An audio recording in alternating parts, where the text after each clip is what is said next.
আসসালামু আলাইকুম everyone, welcome to my page. আজকে আমি আপনাদের সাথে শেয়ার করব আলুর কচুরি বা আলুর কাস্তার রেসিপি।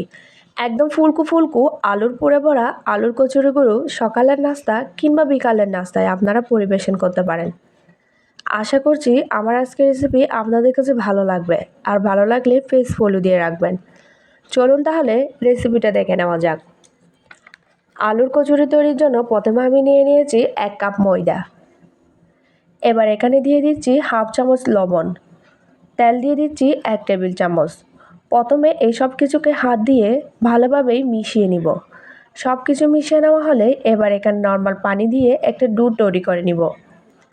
নর্মালি রুটি পরোটা ডোয়ের মতোই হবে এই ডোটা। এখন ডোটা ঢেকে রেখে দিয়ে আমি আলুর পুরটা রেডি করে নিব। আমি একটা প্যানের মধ্যে নিয়ে নিয়েছি 2 টেবিল চামচ তেল। তারপর দিয়ে দিচ্ছি 2 টেবিল চামচ পেঁয়াজ কুচি। পেঁয়াজটা নরম হয়ে এলে দিয়ে দিচ্ছি হাফ চামচ আদা বাটা, হাফ চামচ রসুন বাটা। আদা রসুন একটু ভেজে নিয়েই দিয়ে দিব হাফ চা চামচ চিলি ফ্লেক্স, হাফ চা চামচ দিয়ে দিচ্ছি জিরা গুঁড়া, 1/4 টিস্পুন দিয়ে দিচ্ছি হলুদ গুঁড়া, লবণ দিয়ে দিচ্ছি হাফ চা চামচ। এবার সব মশলাগুলো খুব ভালোভাবে কষিয়ে নেব। তারপর দিয়ে দিচ্ছি আলু। এখানে আমি 2টা আলুকে ছোটো আর কিউব করে কেটে নিয়েছি। এবার সব কিছু নেড়েচেড়ে মিশিয়ে আলুগুলোকে একটু কষিয়ে নিব।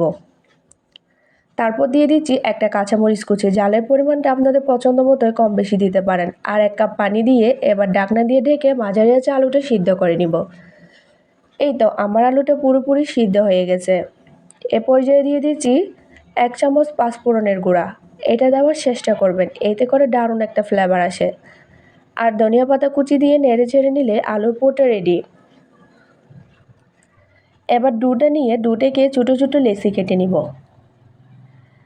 এখন একটা লেচি নিয়ে চারপাশে ধরে একটু পাতলা করে নিব, আর একটু বড় করে নিচ্ছি, আর মাঝখানটা বেশ খানিকটা মোটা রেখেছি।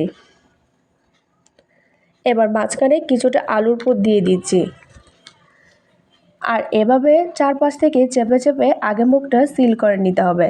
তারপর মুখগুলো সব দিক থেকে এক জায়গায় এনে এভাবে ঘুরিয়ে ঘুরিয়ে পেঁচিয়ে বসিয়ে দিতে হবে। এখন সামান্য একটু তেল মেখে কচুরিটা খুবই হালকা হাতে বেলে নিতে হবে। চুলায় আমি আগে থেকে পরিমাণ মতো তেল দিয়ে তেলটা গরম করে রেখেছি।